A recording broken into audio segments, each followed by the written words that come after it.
yang penting supaya teman-teman paham semua kenapa nih kita mengajukan gugatan ini kita meminta perlindungan kepada Yang Mulia Pengadilan, meminta perlindungan kepada Yang Mulia Kepolisian, meminta perlindungan kepada Yang Mulia Jaksa Agung. Ini loh, saya ada masalah seperti ini yang menurut saya ini bukan persoalan pidana. Ini menurut saya adalah persoalan adanya ingkar janji, adanya sebuah kesepakatan secara lisan dan seterusnya. Itulah yang saat ini kita uji dan kita meminta perlindungan.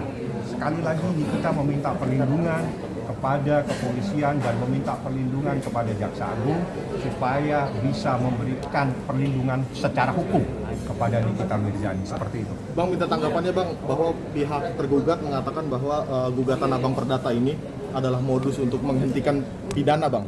Saya tidak menanggapi, tanya sama yang bersangkutan. Yang jelas secara hukum gugatan itu dibenarkan dan di dalam KUH Perdata ada yang namanya gugatan wan prestasi dan ada yang namanya gugatan perbuatan melawan hukum.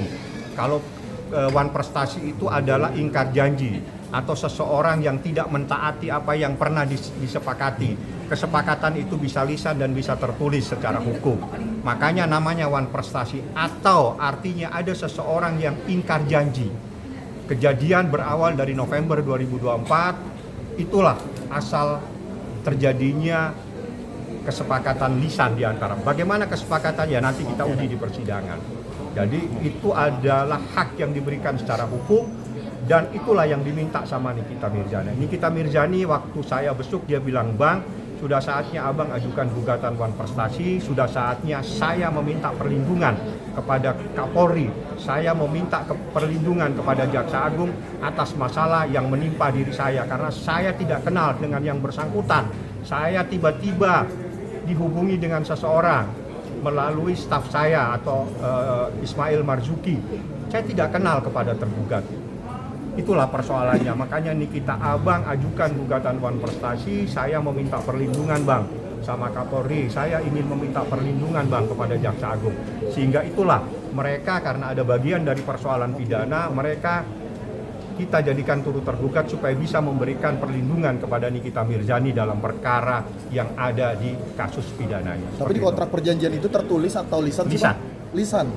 Itu menguatkan untuk bukti Bang? Lisan. Jadi di KUH Perdata itu tidak tertulis ada lisan. Yang penting memenuhi syarat. Syaratnya adalah kesepakatan itu adalah sesuatu yang halal, para pihaknya ada, subjek dan objeknya ada dan sebagainya, seperti itu. Satu yang harusnya Nikita sekali lagi tidak pernah kenal dengan tergugat, ya, tidak kenal dan tidak tahu. Tiba-tiba dihubungi dan itu pun Ismail Marzuki beberapa kali ditelepon, baru dia angkat teleponnya terus minta tolonglah direview yang baik-baik produk saya. Makanya Nikita ini endorse. Ya udah kalau gitu tolonglah harus sesuai dengan aturan, nanti kita bantu untuk review yang baik-baik. Belum selesai kesepakatan itu dilaksanakan dan belum berakhir karena November ke November itu artinya 1 tahun. Ya kejadian November, terus ada kalimat, nanti kalau memang tolong ingatkan aku Mail. Itu ada kalimat semua di dalam percakapan tersebut. Itu adalah bagian dan itu tertuang dalam berita acara pemeriksaan. Itulah yang saya katakan saya uji saat ini. Masalah penerimaan uang 4 miliar itu saat ini saya uji di Pengadilan Perdata. Apakah itu bagian dari kesepakatan ataukah ada persoalan lain yang sebagaimana yang dilaporkan, seperti itu. Bang, artinya Nikita Mirzani berharap uang kerugian itu balik Bang?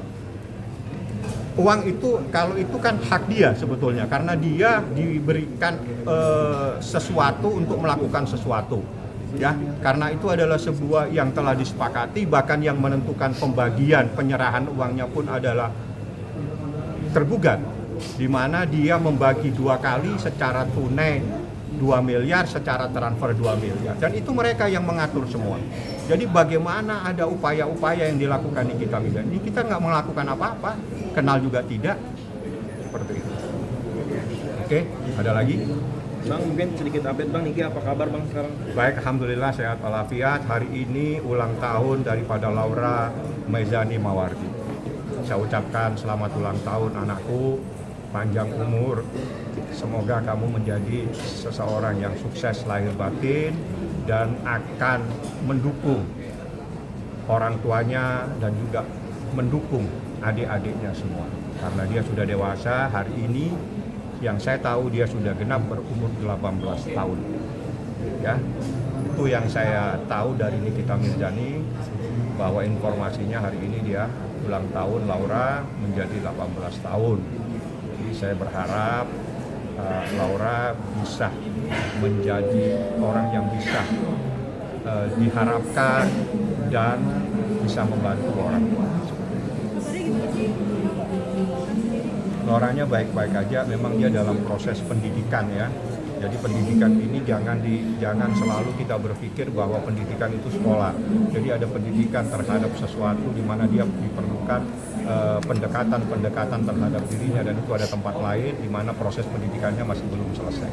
Masih dalam proses pendidikan dan pembelajaran.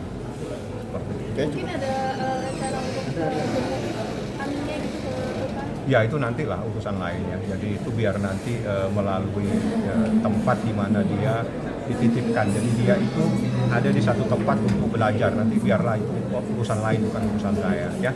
Makasih Bang Fahmi. Ada lagi yang mau ditanyakan? Saya mau balik. Wah, ya, Oke ya. makasih Bang. Assalamualaikum warahmatullahi wabarakatuh. Ya.